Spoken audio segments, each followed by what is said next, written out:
Welcome back to another tutorial video for Symphony of War, the Nephilim Saga. I am Phil, the lead developer, and once again, we very much appreciate you if you're here and supporting this game's development.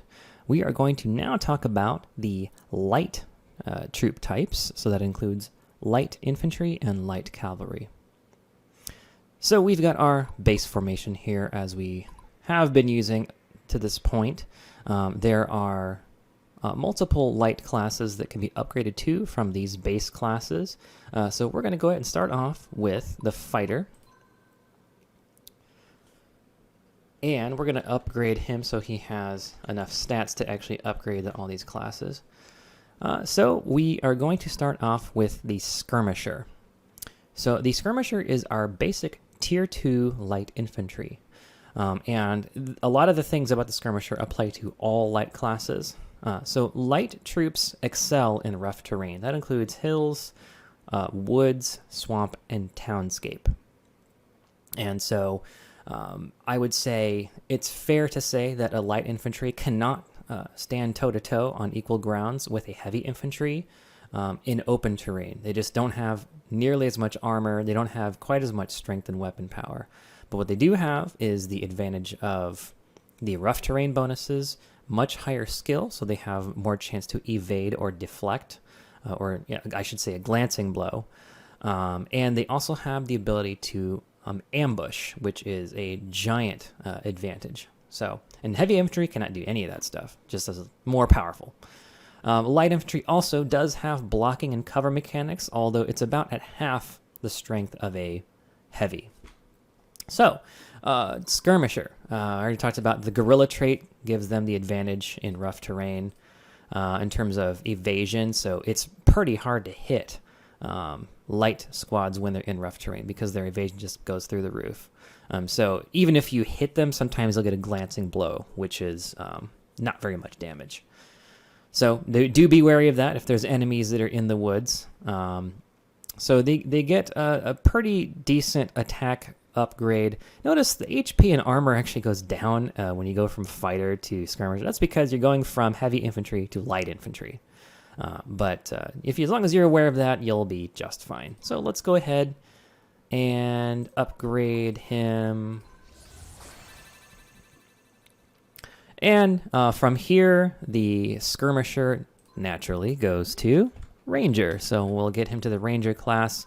The ranger is pretty cool, pretty versatile. He of course, like all light classes, can ambush. And on his first turn, he will be firing a precision crossbow bolt, which he can shoot anywhere. So it's just like a rogue or an assassin in that it bypasses troop formation. So he can just pick off a healer or something on the first turn. And the second turn, it's a normal sword attack, just as usual.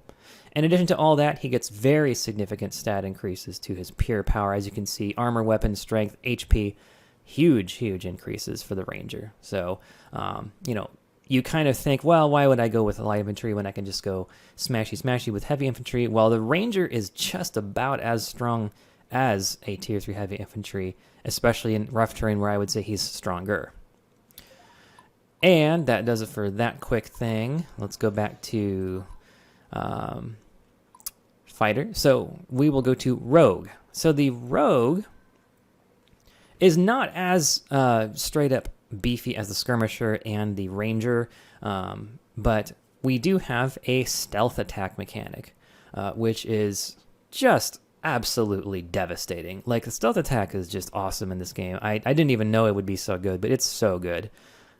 When you're on attack, so not when you're on defense. On defense, these guys are pretty bad. But when you're on attack, they just can attack anybody they want. So they usually go for the back row. They take out an archer. They take out a healer. It's awesome. It's devastating. And also the stealth attack gets a bonus damage and higher crit rating. It's so good. So all we got to do, upgrade again to assassin.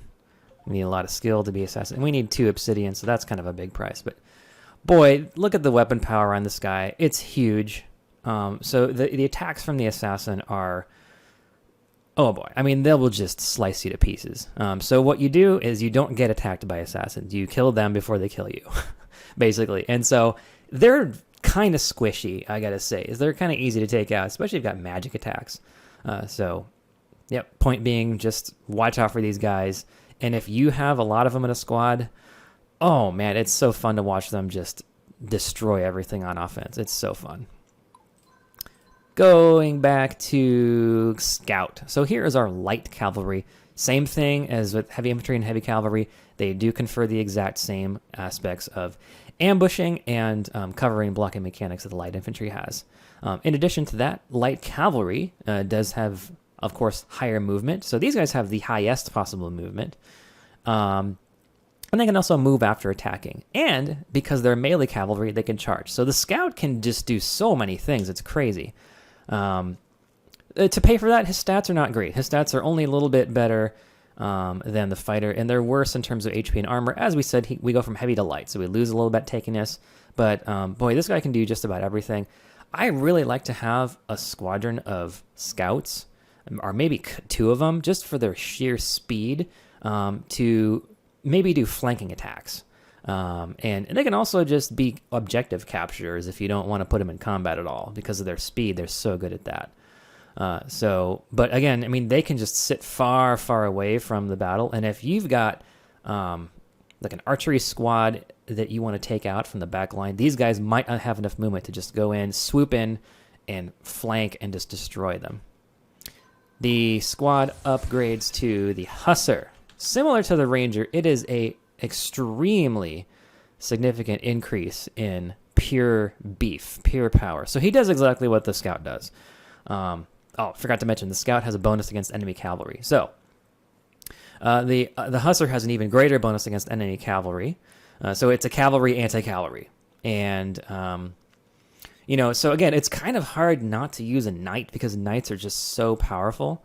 But the Hussar actually beats a knight in a one-on-one because of his bonus, even though he has lower armor and HP. But he also has quite high attack power, as you can see, in terms of his upgrades. So that will do it for what the archer can do. That was the fighter. The archer, it's the same-ish classes. But now, I'll just show you. So, I mean, he upgrades to Rogue and Skirmisher and Scout, just the same, in terms of his light classes. Should I talk? Yeah, let's talk about the horsebow. Even though he has an archery unit, we'll probably just talk about the cavalry archers also in the archery video. But, this guy, it's just like the Scout in terms of he is ambush and cavalry, so just unbelievably versatile. These guys have hit and run, which means that if they are on attack, they will dodge most counterattacks. So it's kind of like the Mongolian hordes. They'll come in, pick you off from a range, or just shoot you with their bow, and then if you try and counterattack, they just run away. So these guys are, stat-wise, not very beefy, not very tanky. They're pretty squishy, but their speed and the ability to harass is unmatched, absolutely unmatched. And then they upgrade to the Raider. They can also become a Hussar if they want, but Raider is just a much stronger version of the Horse Archer. Okay, that is it for those 2 guys. Let's go to the Militia. And the medic is here. She can't go to any light classes, but the Militia can. So we are going to become a Sword Fighter. Sword Fighter is not tanky at all. Very, very squishy, but very, very evadey. Like, has some of the highest evade rates in the game. Plus gets all the bonuses light infantry do. Ambush and rough terrain advantages. And so in terms of skill, I do believe the Sword Fighter and Sword Master have the highest modifiers in the game for generic classes. And so having trouble hitting something, the Sword Fighter and Sword Master are your gal. So we're going to upgrade her to the Sword Master. And we need 50 skill. And there's a reason that the threshold is so high, because the Sword Master, let me tell you, she's just unbeatable. Like, this is so good. This class is so good. You have a lot of other classes that they can become too, like the Templar, which is the best healer, or a Paladin, who's super tanky. So you got to have a good reason not to go those classes. And here she is. Sword Master does 2 attacks, just like the champion does from the fighter tree. But she has all the same high evasion from the Sword Fighter, And her attack power and tankiness just shoots way, way up in terms of armor. Look how much armor she gets from this upgrade. So basically, this is a light infantry still that fights just as well as a heavy infantry. So Swordmaster, super awesome. Probably OP, but I don't care because they look really cool. Okay, and one thing to note here. In the tech tree, there are 2 technologies. This one, Advanced Mobile Warfare, which changes your Dragoons to Light Cavalry. And this one, Archer General, which changes all of your archery to light troops. So those 2 technologies will actually change troops that are otherwise not light to become light squads, or light units. Okay, that will do it for our light classes.